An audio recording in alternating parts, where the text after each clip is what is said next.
Only 2,000 foreigners have yet registered to be reunited with loved ones as tourism to also reopen.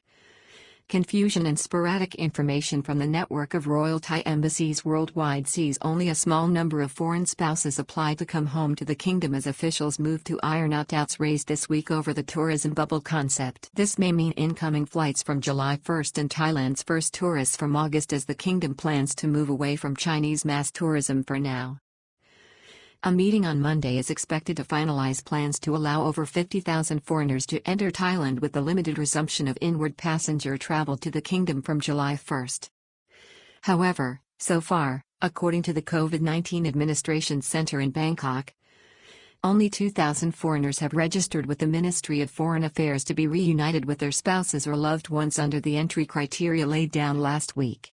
It is thought that this may be due to lack of clarity from some Thai embassies worldwide.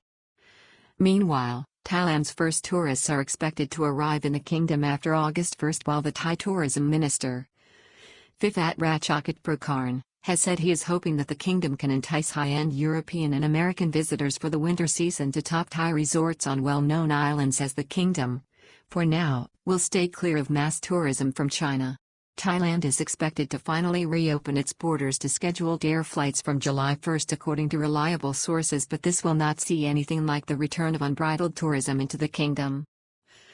The last week or so has seen complex discussions between government officials and medical experts coordinated by the COVID-19 Situation Administration (CCSA), after doubts arose on how the travel bubble concept of tourism would be operated.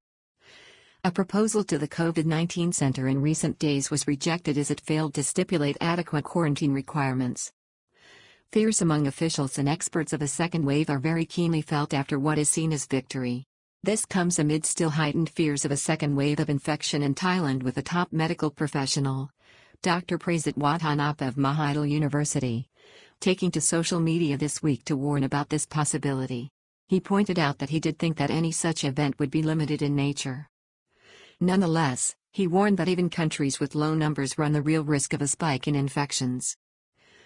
The success by the government at keeping the number of deaths at only 58 since the outbreak and the number of infections at 3,157 with no local transmitted cases in nearly 4 weeks is highly valued as a national victory.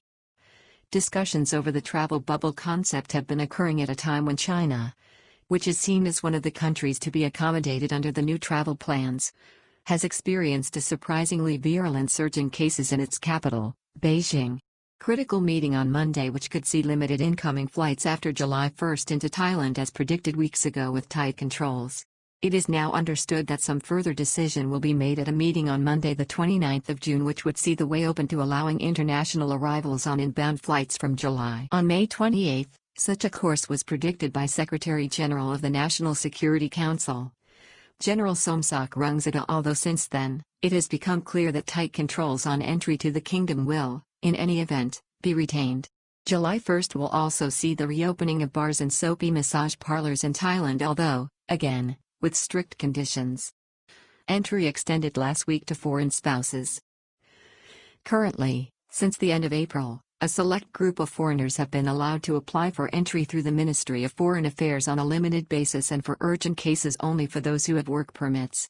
More recently, this was extended to foreigners with spouses in the kingdom and permanent residency. Such passengers have been dropped off by flights on stopovers. Sporadic response from Royal Thai Embassy network worldwide to inquiries by foreigners. However, there have been reports that the Royal Thai Embassy network throughout the world has been sporadic in its response to foreigners with spouses in Thailand seeking to apply for certificates of entry or the green light to enter the kingdom.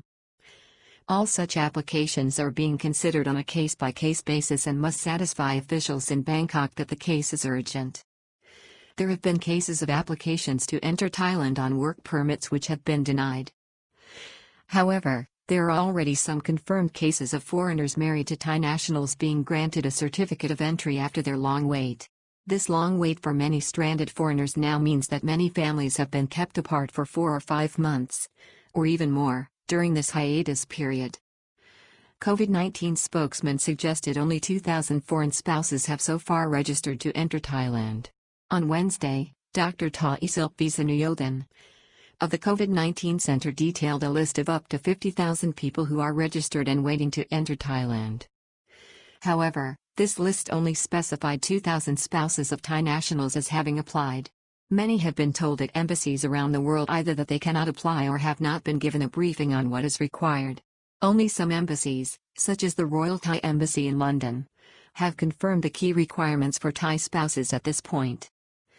The details given by the COVID-19 Center on Wednesday show over 50,000 people have registered to enter Thailand, although previously, the Thai Ministry of Foreign Affairs, at the time of releasing the requirements for foreign spouses, suggested that already nearly 20,000 had registered seeking entry on work permits alone. Concern for those on retirement visas.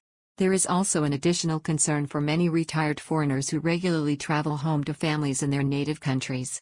Over the last few months, many of these, while stranded outside the kingdom, have seen their visas expire. In such situations, they are obliged to apply again for the appropriate visa, but all Thailand's embassies have stopped processing such dispensations.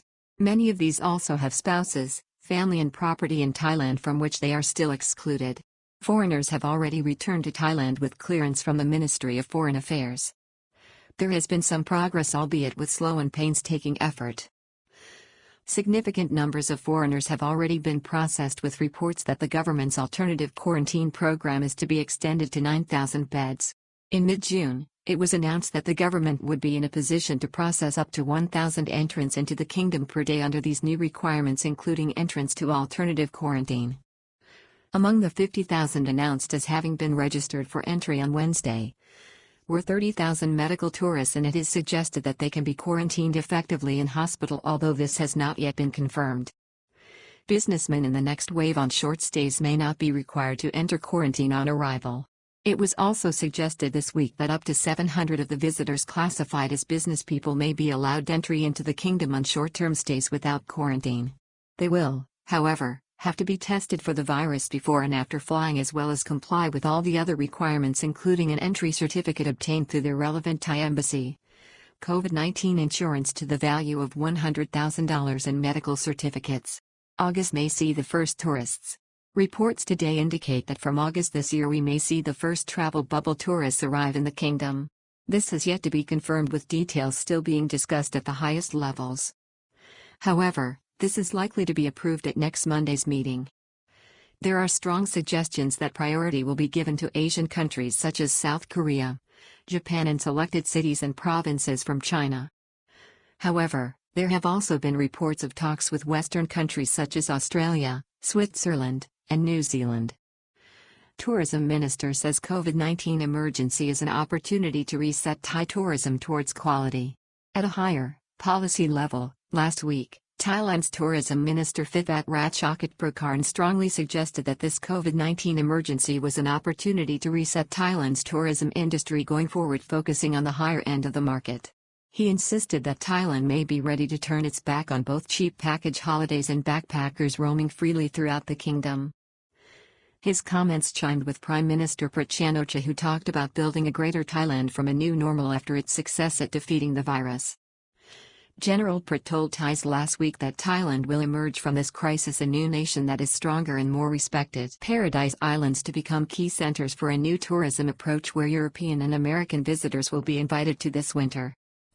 Tourism Minister Phithat's plans include using Thailand's islands as quarantine prototypes for a new type of tourism.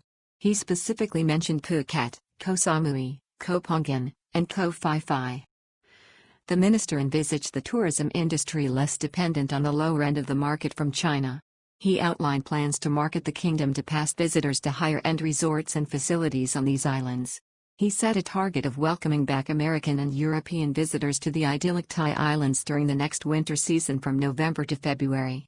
In the meantime, Thai officials are discussing a villa type of quarantine where tourists would be obliged to stay at their hotel accommodation and subject to monitoring, as we saw in the last months or the period running up to the state of emergency on March 26 and the international flight ban on April 4. Further reading. Foreign spouses can begin applying to go home to Thailand as ministry has released entry criteria this week. Marriage partners of Thai nationals prioritized for entry into Thailand but under strict controls to be announced. Key ministries met on Sunday to discuss access by foreigners to the kingdom and a tourism relaunch. Thai public says no to foreign tourism and also predicts 1 to 2 years for travel to return to normal. Only hope for foreigners locked out of Thailand is easing continues with strict controls on entry. Ministers suggest an easing of the travel ban for some tourists but a continued state of emergency. Thailand plans to prioritize Asian countries in its search for safe COVID-19 tourism bubble partners. Australian envoy says its embassy and others continue to work on helping stranded foreigners get home. Access to Thailand opening up. It will be cautious, quite expensive with tight regulation and ministry controls. Thai security chief suggests a full reopening of the kingdom to international flights from July 1. New normal for foreigners seeking access to Thailand even after flights resume if virus persists as a factor. Growing concern and frustration among a large number of expats cut off from their families in Thailand. Australian man's heartbreak cut off from his Thai wife. Begs to be included on repatriation flights. Thailand extends ban on inbound flights until July 1 at the earliest, blow to foreigners and tourism. Spouses of Thai wives down under denied access to limited repatriation flights from Australia this week. Australian retiree is spending his own pension money on supporting the poor during the crisis in Chiang Mai. Stranded 66-year-old German tourist seeks help on the street from a Good Samaritan in central Bangkok. Police in Phuket await post-mortem results after deaths of 2 elderly Westerners last weekend at home. Stranded Russians offered free food in Phuket as Aeroflot begins to airlift over 21,000 stranded home to safety. Thai expats stranded overseas due to COVID-19 travel restrictions. Farangs stranded abroad due to lockdown in Thailand.